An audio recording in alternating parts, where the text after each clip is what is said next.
And for more on this story, we're joined by Sophia Adengo in the capital, Abuja. Thanks so much for your time, Sophia. Now, Nigeria Labour Congress NLC is rallying workers across the country to demonstrate over fuel hikes. How widespread is this sentiment? What's the average reaction from Nigerians?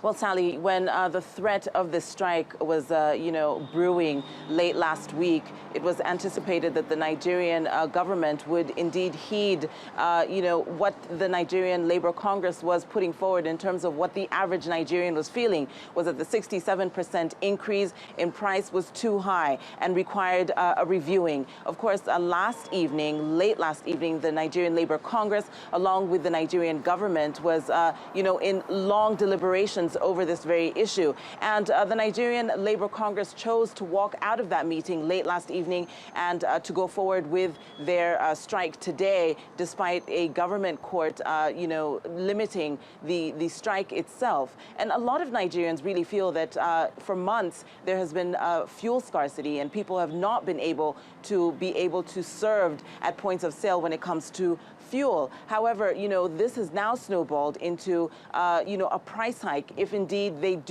are able to find fuel. A lot of Nigerians actually use fuel in small generators to run their homes and their businesses simply because there is not enough power supply. So this compounded hike of 67% by many has been seen as too steep, and therefore you have this countrywide agitation over the price of fuel, and that strike will probably not stop until that percentage is reviewed. Sally. But this has come at a time where prices of food, electrical goods have doubled, while tens of thousands of workers have not really been paid in months.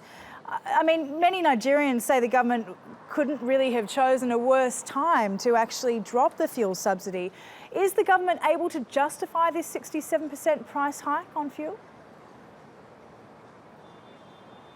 Well, the Petroleum Agency, it's a regulatory body here known as the Nigerian National Petroleum Corporation.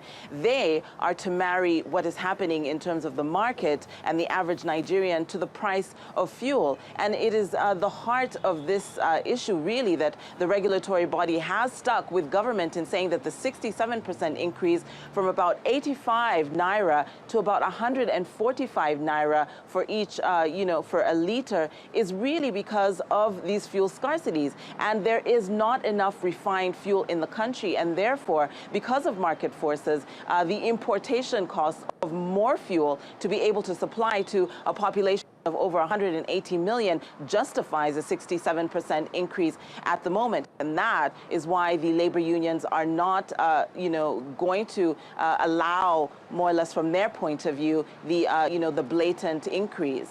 Sally. The fact that Nigeria is such a rich oil-producing nation certainly adds fuel to the fire, so to speak. Okay, thank you so much for that, Sophia. Sophia Adengo in Abuja for us there.